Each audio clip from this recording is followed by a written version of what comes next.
दोस्तों, आज की कहानी दूसरी डोंगवास से काफी अलग है। यहाँ ना रीइंकार्नेशन का ट्विस्ट है, ना कोई पहले से पावरफुल हीरो। एक आम इंसान की कहानी है जो कल्टीवेशन जैसे पावरफुल दुनिया के सामने बिना किसी खास ताकत के खड़ा हुआ। इस कहानी के हीरो निंग्क्यू ने अपनी आंखों के सामने अपने परिवार का कत्ल देखा, मगर किस्मत ने उसे जिंदा रहने की सजा दी। खून से भरी इस दुनिया में सांसांग उसकी जिम्मेदारी बन गई। अब वो खुद को तलवार की तरह तेज कर रहा है। ना कोई स्पेशल कल्टीवेशन का टैलेंट, ना कोई पावरफुल बैकग्राउंड, फिर भी वो किस्मत के सामने नहीं झुकता। ये स्टोरी है एक आम इंसान की जो कल्टीवेशन की दुनिया में सिर्फ जीने के लिए नहीं बल्कि अपनी जगह बनाने के लिए लड़ता है।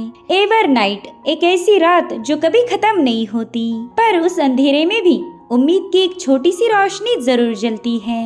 तो कहानी की शुरुआत में हमें बंजर इलाका दिखाया गया जहाँ पर हरियाली का कोई नामो निशान नहीं था, और तभी वहाँ पर घुड़सवारों की एक टोली पहुँच गई जो कि जोर जोर से चिल्लाते हुए अपनी जीत का जश्न मना रहे थे। इन्हें तो अपने कैंप तक वापस जाने का भी सब्र नहीं था। उन्होंने रास्ते में ही सेलिब्रेट करना शुरू कर दिया। और अब वहाँ से ही थोड़ी दूरी पर हम देख पाते हैं हमारे हीरो निंग्क्यू को, जो कि इन घुड़सवारों पर नजर रखे हुए था। और अब सूरज डूबने के बाद हमें उन घुड़सवारों का कैंप दिखाया जाता है। उनमें से एक बंदा एक लड़की पर जबरदस्ती कर रहा था, और जो देख उन बाकी के बंदों को काफी ज्यादा मजा आने लगा। ये सभी लोग शराब के नशे में पूरी तरह से चूर है, और उतने में अचानक से एक बंदे पर हमला हो गया। अब उनके साथी कुछ समझ पाए इससे पहले उन पर भी तीरों से हमले होने लगे। साथ ही एक एरो एक बंदे के सीधे गर्दन के आर पार घुस चुका था, मगर ये लोग कुछ समझ पाए इससे पहले इन्होंने अपने कई सारे साथी खो दिए थे। साथ ही उस बंदे पर भी हमला किया गया जो कि उस औरत के साथ जबरदस्ती कर रहा था।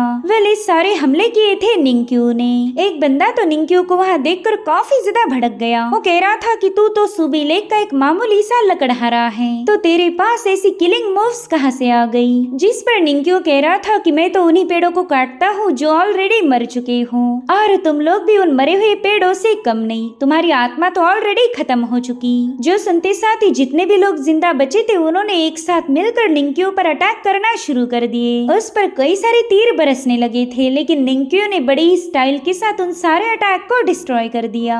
और गाइस, अब यहाँ पर हमें एक बहुत ही खतरनाक बैटल दिखाई गई। निंग्क्यू अपने सामने आने वाले हर एक बंदे को स्लिट किए जा रहा था। निंग्क्यू की तलवारबाजी इतनी ज्यादा भयानक है कि सामने वाले बंदे को हेल में जाने के बाद ही पता चलता था कि वो अब मर चुका है। जहाँ पर थोड़ी देर पहले जश्न मनाया जा रहा था वहाँ पर खून की नदियाँ बहने लगी। अकेला निंग्क्यू ही इन कई सौ लोगों पर भारी पड़ गया था।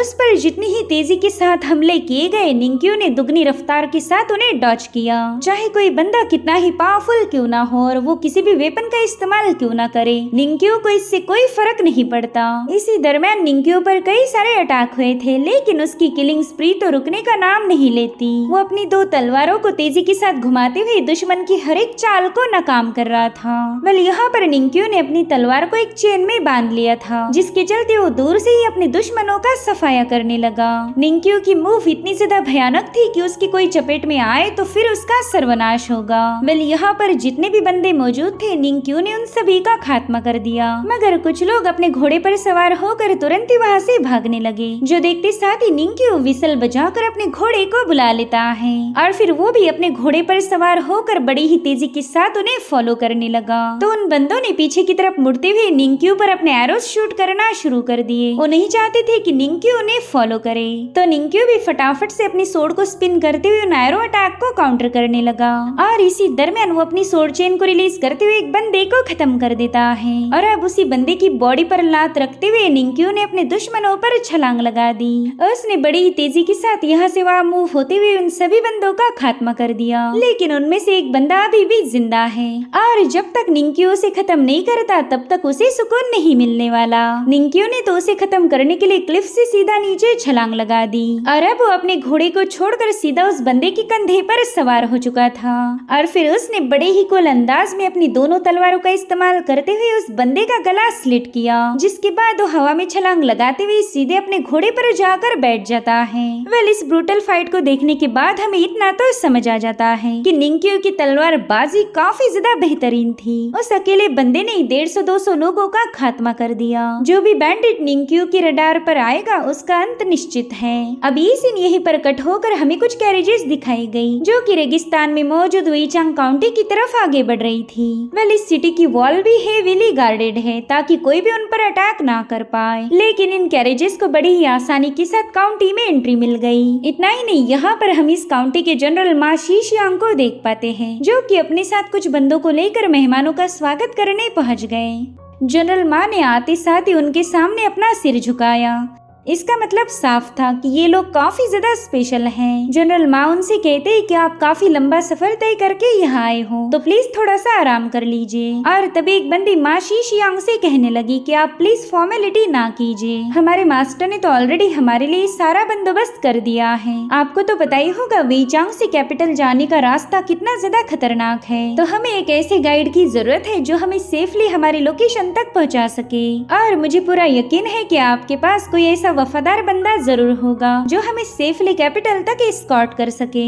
जिस पर मा शीशियांग कहने लगे कि आप बिल्कुल फिक्र मत कीजिए, मेरे पास ऐसा बंदा है जो इस इलाके के कोने कोने से वाकिफ है। जो सुनते साथ ही उस बंदी के चेहरे पर स्माइल आ गई। अब ये सीन यहीं पर कट होकर हम निंक्यू को देख पाते हैं जो कि टाउन के बंदों के साथ एक गेम पर बेट लगा रहा था, और आज निंक्यू ने अपने कई सारे साथियों को कंगाल भी कर दिया। साथ ही यहाँ पर हम सांसांग नाम की बंदी को भी देख पाते जो कि निंक्यू की मेड सर्वेंट थी, जो कि उसकी सर्वेंट होने के बावजूद भी वो निंक्यू के लिए काफी ज्यादा स्पेशल थी। और तभी निंक्यू से मिलने के लिए जनरल मा शीशियांग का एक बंदा वहाँ पर पहुँच गया। वो अपने साथ उस लड़की को भी लेकर आया था।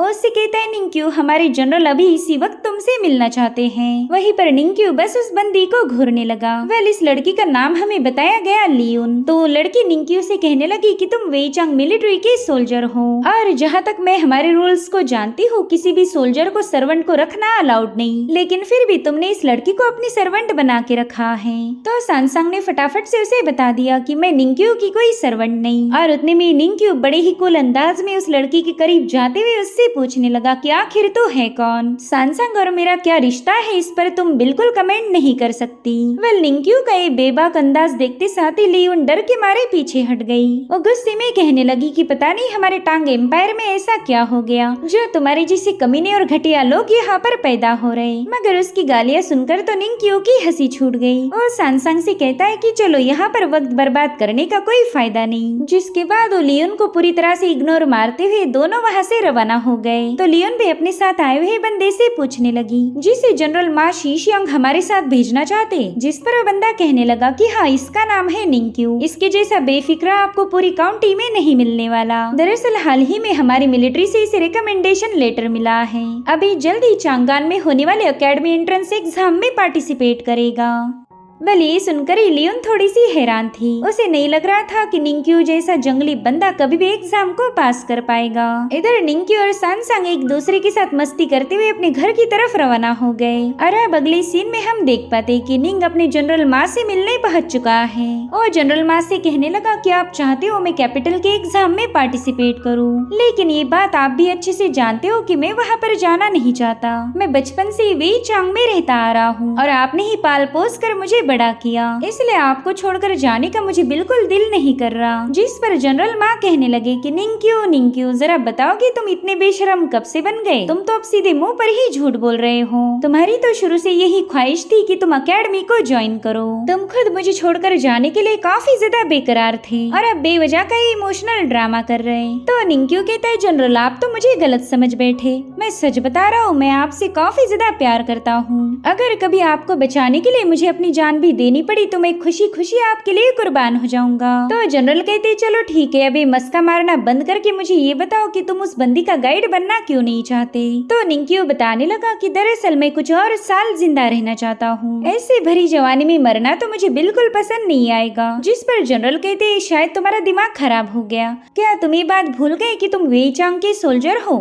एक सोल्जर को हमेशा अपने सुपीरियर्स के ऑर्डर को फॉलो करना पड़ता, इसलिए अब तू भी मेरी ऑर्डर को फॉलो करेगा और वो भी बिना कोई बकवास किए। तो निंक्यू बड़ी अजीब सी स्माइल करते हुए जनरल को उठाने लगा। वो कहता है, क्यों ना हम वहाँ पर आराम से बैठकर बात करें। आपको तो ये बात याद ही होगी कि पिछले ही साल लेफ्ट गोल्डन टेंट का चानियो मारा गया था। वो जिस कैरेज पर सवार था उस पर कई सारे तलवारों से हमले किए गए थे। इतना ही नहीं, उसकी मेड सर्वेंट तो चानियो की लाश देखकर वहीं पर बेहोश हो गई और इसी वजह से मैं इन लोगों लोगों के साथ नहीं जाना चाहता। वेल यहाँ पर वो जनरल के साथ बात करते हुए उनकी हर एक मूव को कॉपी कर रहा था। जनरल माउस से कहते कि निंक्यू तुम तो सारा खेल समझ गए, तुम ऑलरेडी जानते हो कि वो लोग कौन है और इसी वजह से तुम उनके गाइड नहीं बनना चाहते। तो निंक्यू कहने लगा कि वो प्रिंसेस एक नंबर की बेवकूफ है, उसे ऐसा लगता है कि उसकी असली पहचान के बारे में कोई नहीं जानता, मगर वो इस शातिर निंक्यू को बेवकूफ नहीं बना सकती। वो हमारे टांग एम्पायर में आकर भी अपनी पहचान को छुपा रही है, यानी कि कोई तो है जो उनका पीछा कर रहा, और मुझे नहीं लगता कि कोई बारबेरियन या फिर बैंडिट्स उनको फॉलो कर रहे, बल्कि उसका दुश्मन तो काफी ज्यादा पावरफुल है।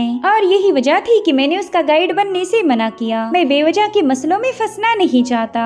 और जनरल मैं चाहता हूँ कि उस बंदी से पीछा छुड़वाने में आप मेरी हेल्प करो, आप उन्हें बता दो कि मैं किसी काम का नहीं। और इतना कहते साथ ही निंक्यू ने चुपके से जनरल का वाइन पॉट उठा लिया। तभी जनरल उससे कहने लगे कि ना, गाइड तो तुम्हें बनना पड़ेगा, और क्या तुम मुझे बताने की तकलीफ उठाओगे कि तुमने मेरी वाइन क्यों चुराई। जिस पर निंक्यू कह रहा था कि इसे चुराना नहीं बोलते, आपने वहाँ पर पॉट रखा और मैंने उठा लिया, और अब तो ये बोतल भी मेरी हो गई। सो गाइस यहाँ पर हमें पता चलता है कि निंक्यू का जनरल मार्क के साथ काफी अच्छा बॉन्ड है, और जनरल चाहते थे कि निंक्यू इस खेमे के साथ ही कैपिटल में पहुँच जाए, ताकि वहाँ जाकर वो इंपीरियल एग्जाम को अटेंड कर पाएगा। वही दूसरी तरफ हम सांग को देख पाते, जो कि निंक्यू के घोड़े के लिए काफी ज्यादा मेहनत कर रही थी। उसे खाना खिलाना, उसके लिए पानी भरना और वहाँ का स्टेबल साफ रखना, ये सारी सांग की जिम्मेदारियाँ थी। और फिर जैसे उसका काम खत्म हुआ, वो तुरंत ही जाकर उस घोड़े को डांटने लगी। वो कहती है कि तू एक नंबर का निकम्मा है, देख तो मुझे तेरी वजह से कितना ज्यादा काम करना पड़ता,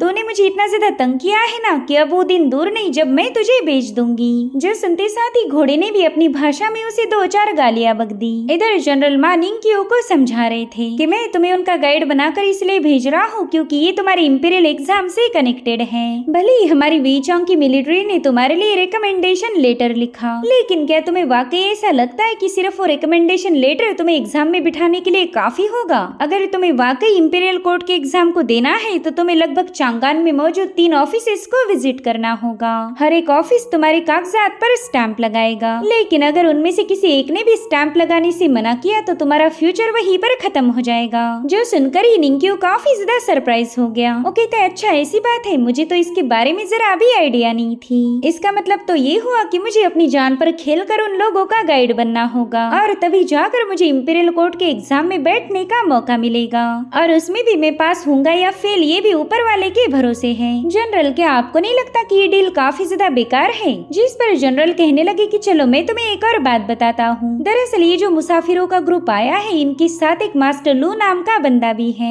ऐसा कहा जाता कि वो हाउतियान डाउ सदर्न गेट का एक काफी पावरफुल कल्टीवेटर है, तो तुम अपने फ्यूचर के बारे में उस बंदे के साथ बात कर लेना, हो सकता है कि वो मास्टर तुम्हें थोड़ा बहुत गाइडेंस दे। तो निंक्यू भी उनकी बात मान जाता है। साथ ही जनरल बता रहे थे कि तुम्हें वो किस्सा तो याद होगा, जब ऑटम सीजन में हम लकड़ियाँ काटने गए थे तब न जाने कितने ही सारे बारबेरियंस ने हमें घेर लिया। उस वक्त हम सिर्फ तुम्हारी वजह से ही वहाँ से जिंदा वापस आ पाए। जो सुनते साथ ही निंक्यू ब्लश करते हुए हंसने लगा, क्योंकि जनरल माँ आसानी से कभी किसी की तारीफ नहीं करते।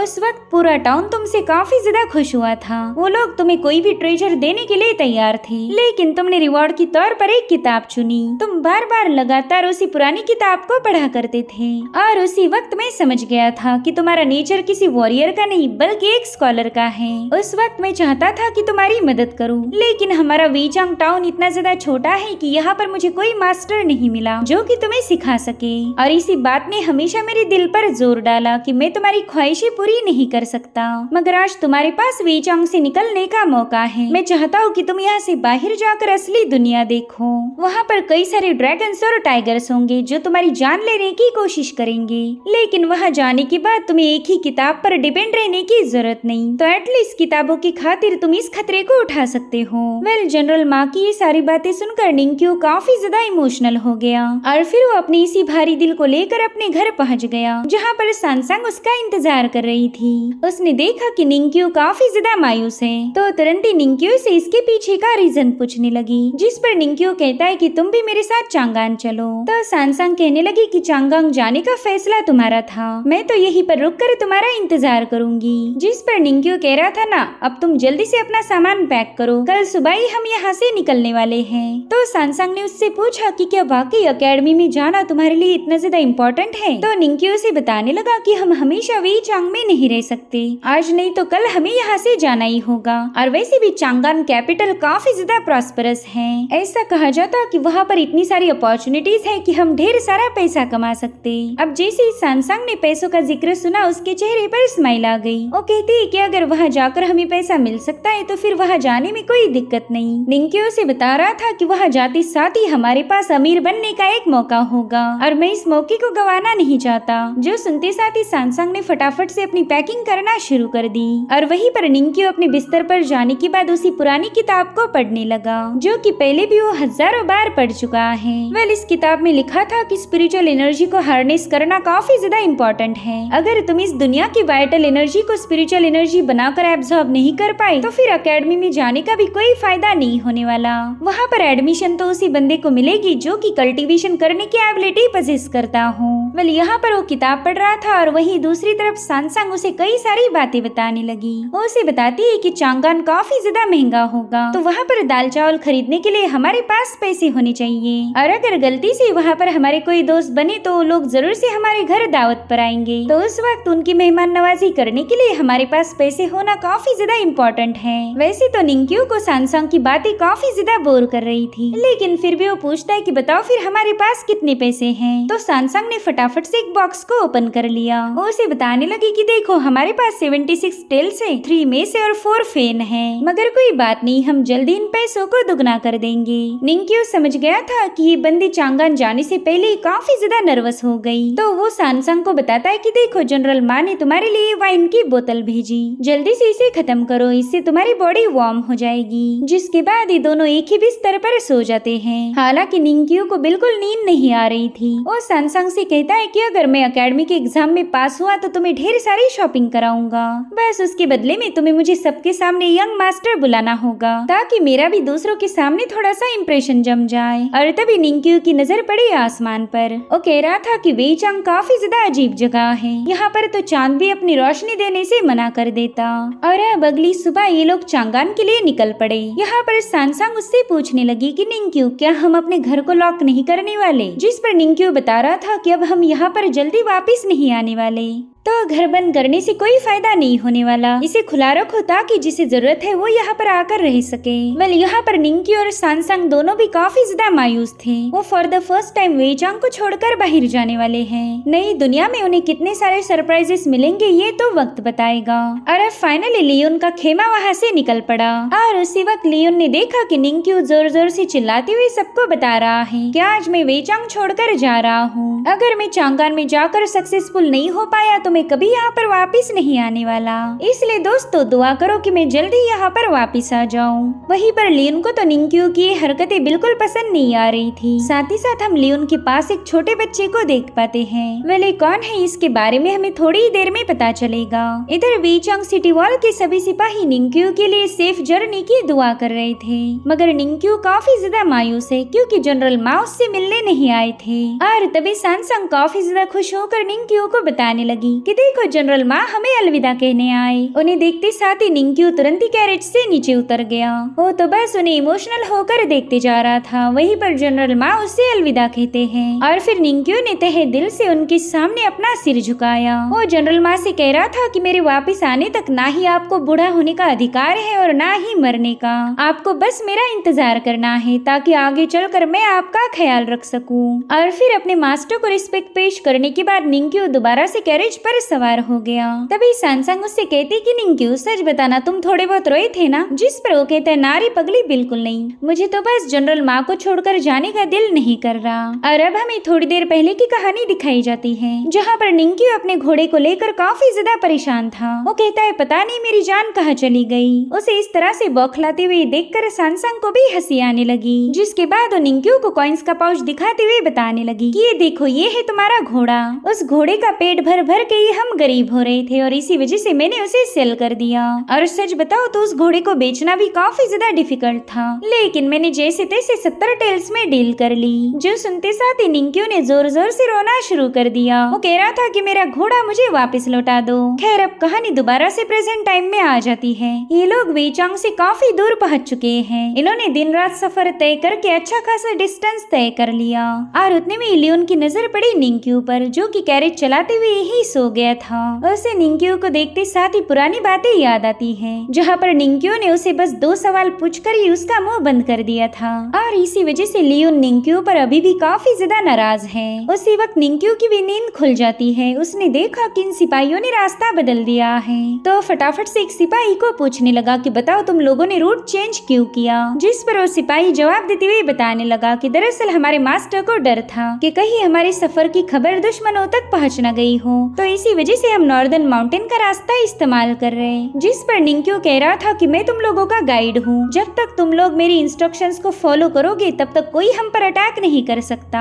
जिस पर वो सिपाही कह रहा था कि तुम बस एक गाइड हो, इसलिए अपने काम से काम रखो, हमारे मास्टर की स्ट्रेटेजी पर सवाल मत उठाना। इसलिए अब निंक्यू भी उस बंदे के मुंह नहीं लगता। वो दिल ही दिल में कह रहा था कि इन लोगों ने एकदम लास्ट मोमेंट पर आकर अपना रास्ता बदल दिया। इनका दुश्मन प्रिंसेस को मारना चाहता है, तो क्या उसके पास बैकअप प्लान नहीं होगा? ये लोग तो काफी ज्यादा बेवकूफ है, ये खुद होकर ही दुश्मन के जाल में फंसते जा रहे। उस दुश्मन को ऑलरेडी पता होगा कि ये लोग अपना रास्ता जरूर से बदलेंगे, इसलिए आगे चलकर वो जरूर से इनका अच्छे से स्वागत करेगा। अब रात के समय ये लोग एक जगह पर स्टे करने के लिए रुक गए थे। वही दूसरी तरफ निंक्यू भी खाना पका रहा था। वो सैमसंग से कहता है कि अब हम इन लोगों के साथ नहीं रह सकते, जैसे ही सही मौका मिलेगा हम इनके खेमे से अलग हो जाएंगे। तो सैमसंग उसे बताने लगी कि ऐसे भागने से बेहतर है कि तुम उन लोगों से बात करो, उन्हें बताओ कि आगे खतरा हो सकता। जिस पर निंक्यू कह रहा था कि इससे तो कोई फायदा नहीं होने वाला, ये लोग मेरी कही हुई एक भी बात पर यकीन नहीं करेंगे, तो मैं नहीं चाहता कि हम लोग बेवजह इनके साथ बलि के बकरे बन जाए। तुम्हें तो याद है ना, मैंने तुम्हें लाशों के ढेर से बाहर निकाला था और तब से लेकर आज तक हम दोनों भी जिंदा रहने के लिए काफी ज्यादा स्ट्रगल कर चुके हैं। हमें जिंदगी फ्री में नहीं मिली, इसके लिए हमने मेहनत की है, तो हम इन लोगों की खातिर अपनी जिंदगी को इतनी आसानी से गवा नहीं सकते।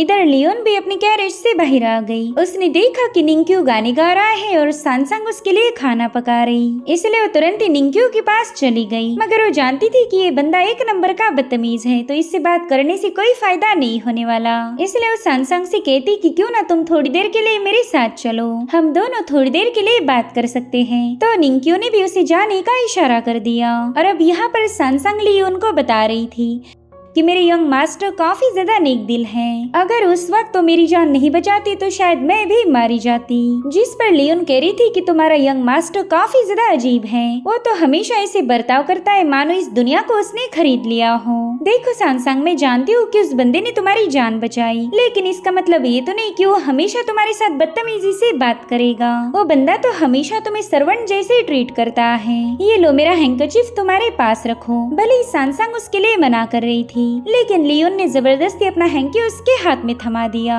और उसी वक्त लियोन ने नोटिस किया कि सैमसंग की बॉडी काफी ज्यादा ठंडी है, तो तुरंत ही सैमसंग से पूछने लगी कि तुम ठीक तो हो ना, तुम्हारी बॉडी काफी ज्यादा ठंडी है। जिस पर सैमसंग बताने लगी कि मेरी बॉडी टाइप ही ऐसी है, कभी कभार तो मुझे रात में इतनी ज्यादा ठंडी लगती है कि मैं बिल्कुल सो नहीं पाती। तो हीलर ने मुझे बताया था कि मुझे काफी सारा फिजिकल वर्क करना पड़ेगा ताकि एक्सरसाइज की वजह से मैं अपनी बॉडी को वार्म रख सकूं। और साथ ही यंग मास्टर निंक्यू भी मेरा काफी अच्छे से ध्यान रखते। काम से घर आते वक्त तो हर रोज मेरे लिए वाइन लाते हैं, जिसकी वजह से मेरी बॉडी का टेम्परेचर हाई रहता। तो प्लीज आप मेरी फिक्र ना करें, यंग मास्टर निंक्यू मेरे साथ काफी अच्छे से बर्ताव करते हैं। जिसके बाद वो लियोन के रुमाल के लिए उसका शुक्रिया अदा करके निंक्यू के पास चली गई। निंक्यू उससे कह रहा था कि सैमसंग, जब अगली बार कोई तुम्हें गप्पे लड़ाने बुलाए तो उनसे पैसे मांग लेना। आफ्टर ऑल अच्छा कन्वर्सेशन फ्री में तो नहीं मिलता। वेल, उसकी बातें लियोन ने भी सुन ली थी, इसलिए वो फटाफट से निंक्यू से बात करने चली जाती है। वो निंक्यू से कहने लगी कि तुम सिपाहियों से अलग रहते हो, आज भी तुम अपना खाना अलग से पका रहे, तो बताओ क्या तुम्हें हम लोगों से कोई दिक्कत है? जिस पर निंक्यू बताने लगा कि मुझे और सैमसंग को सबसे अलग रहने की आदत है, हम दोनों ही एक दूसरे के लिए काफी हो जाते, इसलिए हमें तीसरे बंदे की कोई जरूरत नहीं। तो लियोन कह रही थी कि मेरे ख्याल से तुम्हारी इस रूड बिहेवियर का रीजन कुछ और है। तुमने सजेस्ट किया था कि हमने हुआजी रोड से आगे बढ़ना चाहिए, लेकिन हमने तुम्हारी बात नहीं मानी, तो हो सकता है इसी रीजन की वजह से तुम हम पर गुस्सा उतार रहे। जिस पर निंक्यू कहने लगा कि वैसे तो मैं इस बारे में कोई बात नहीं करना चाहता था, लेकिन मैं तुम्हारा गाइड हूँ और तुम लोगों ने मुझसे परमिशन लिए बिना ही अपना रूट चेंज किया, तो जाहिर सी बात है मुझे तुम लोगों पर गुस्सा आएगा। जिस पर लियोन कहती है कि ये मेरे मास्टर की ऑर्डर थी और मेरे मास्टर के हर एक हुक्म के पीछे कोई ना कोई रीजन होता है, लेकिन तुम्हारे जैसा मामूली बंदा ये बातें नहीं समझ पाएगा। तो निंक्यू से बताता है कि बस यहाँ से थोड़ी दूरी पर जाने के बाद काफी काफी घना जंगल है। बस तुम देखते जाओ कैसे दुश्मन तुम्हारे हर एक सिपाही पर अटैक करेंगे। अगर तुम मुझसे पूछो तो तुम्हारे जैसे नोबल फैमिलीज के लोगों के पास कोई दिमाग नहीं होता। जो सुनते साथ ही लियोन उस पर काफी ज्यादा भड़क गई। वो कह रही थी कि जबान संभाल कर बात करो। तो निंक्यू कहता है, अरे हाँ, तुम्हारे जैसे पागलों के मुंह लगना भी काफी बड़ी बेवकूफी है। जिसके बाद वो सांसांग को लेकर वहाँ से निकल पड़ा। जो देख लियोन उससे कहती कि तुम हमारी इजाजत के बगैर यहाँ से नहीं जा सकते। मैंने तुम्हें हायर किया है, तो जब तक मैं तुम्हें हुक्म नहीं देती तुम यहाँ से हिलोगे भी नहीं। वहीं पर सांसांग धीरे से निंक्यू से कहने लगी कि तुमने इस बंदी के साथ थोड़ी सी इज्जत से बात करनी चाहिए। तो निंक्यू कहने लगा कि जब इन पर बैंडिट्स अटैक करेंगे तब देखते हैं बैंडिट्स इनके सामने कितनी ज्यादा रिस्पेक्ट पेश करते हैं। और उतने में लियोन ने निंक्यू को धमकी दी कि अगर वो यहाँ से गया तो उसके मास्टर के पास निंक्यू की कंप्लेंट कर देगी। तो निंक्यू उसे और ज्यादा उकसाने के लिए उसके काफी करीब पहुँच जाता है, मगर उसी वक्त उसे परिंदों की आवाजें आने लगी, जिसे सुनते साथ ही निंक्यू ने सबसे पहला तो लियोन का मुंह बंद कर दिया और फिर उसने काफी जोर से चिल्लाते हुए अनाउंस किया कि अब हम पर अटैक हो चुका है। इतना ही नहीं, निंक्यू ने लियोन की जान भी बचा ली थी और अब इनके कैंप पर कई सारे तीरों से हमले होने लगे। वेल इस अचानक से हुए हमले में लियोन के कई सारे सिपाही मारे जाने लगे।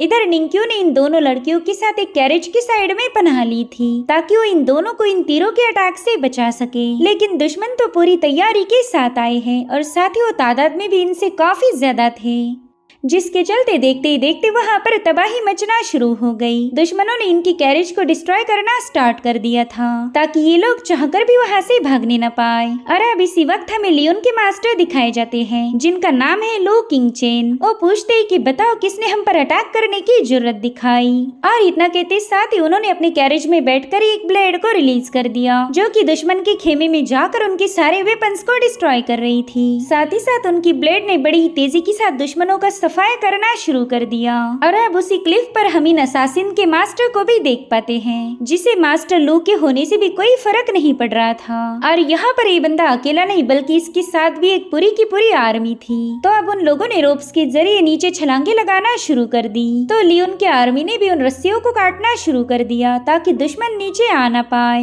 हालांकि तब तक कई सारे असासिन्स वहाँ पर पहुँच चुके थे और उन्होंने बड़ी ब्रूटली लियोन की सेना को खत्म करना शुरू कर दिया। वो वन बाय वन करते हुए इन सिपाहियों को बड़ी आसानी से निपटा रहे थे। दरअसल इसी तबाही का तो निंक्यू ने जिक्र किया था, मगर उस वक्त ये बात लियोन को अच्छी नहीं लगी और इसी वजह से लियोन की आर्मी को अब इसकी कीमत भी चुकानी पड़ेगी। वहाँ पर इनके लाशों के ढेर लग रहे थे और इसी सिचुएशन को देखकर निंक्यू ने फैसला लिया कि यहाँ से भागना ही सही रहेगा। तब तक वो असासिन इन लोगों पर भी अटैक करने पहुँच गए थे, मगर निंक्यू तो उन्हें इन लड़कियों के करीब आने से पहले ही खत्म कर रहा था। उसकी हर एक मूव काफी ज्यादा ब्रूटल थी। इधर लियोन के जितने भी सिपाही जिंदा बचे थे उन्होंने दुश्मनों पर अटैक करना शुरू कर दिए और तब तक निंक्यू लियोन और सांसांग को लेकर वहाँ से भागना चाहता था, मगर लियोन उसे बताती है कि उसकी कैरेज में एक बच्चा है तो प्लीज उसे जाकर लेके आओ। जो सुनकर निंक्यू थोड़ा सा हैरान होते हुए पूछ रहा था कि क्या तुम एक बच्चे की माँ हो? तो लियोन उसे गुस्से में जवाब देती है कि वो मेरा नहीं बल्कि मेरे मास्टर का बेटा है।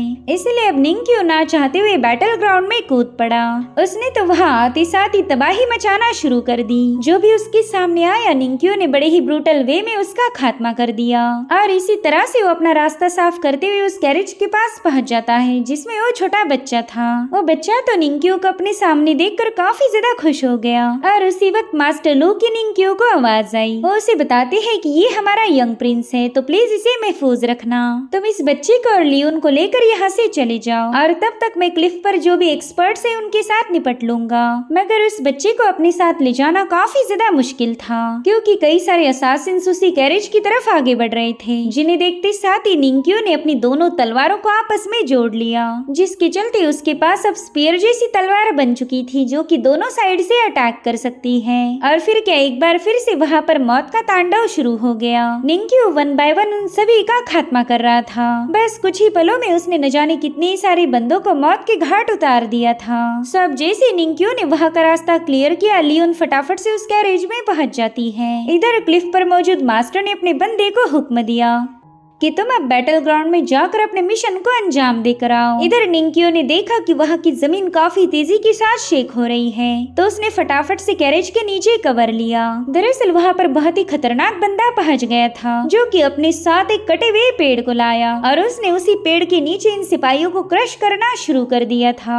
उसका ये ब्रूटल तरीका देखकर ही निंकियो भी एक सेकंड के लिए हैरान हो जाता है। इधर वो जायंट बंदा अपने सामने आने वाले हर एक सिपाहियों को खत्म करता जा रहा था। यहाँ पर लियोन की सिपाही घेरा बनाते हैं, लेकिन उस बंदे ने अपने एक ही फटके में उन सभी को हवा की सैर करने भेज दिया। तो उसी वक्त मास्टर लू ने सीधे उस बंदे पर अपनी तलवार से हमला कर दिया, लेकिन वो बंदा तो इसके लिए पूरी तरह से तैयार था। वो उस तलवार को होल्ड करते हुए बता रहा था कि स्पिरिट सोड हमारे हाथ लग चुकी है, और तब तक वो सोड उसके सीने को पियर्स कर देती है। तो वो अपने साथी से कहने लगा कि जल्दी से मास्टर लू पर हमला करो। अब उसके पास ऐसी कोई तलवार नहीं जो उसे हमारे अटैक से डिफेंड कर पाए। जो सुनते साथ ही क्लिफ पर जो मास्टर मौजूद था उसने अपनी ब्लेड को रिलीज कर दिया। उस ब्लेड ने सीधे जाकर मास्टर लू पर हमला किया था, लेकिन मास्टर लू एक सोड कल्टीवेटर थे, तो उन्होंने अपने डिफेंसिव शील्ड की मदद से इस अटैक को काउंटर कर लिया। साथ ही उन्होंने उस ब्लेड को भी शटर कर दिया, जिसके चलते क्लिफ पर मौजूद मास्टर काफी ज्यादा घायल हो जाता है। इधर बैटल ग्राउंड में जिस जायंट बंदे पर मास्टर लू ने हमला किया था, वो अपनी सीने से उस तलवार को बाहर निकाल लेता है,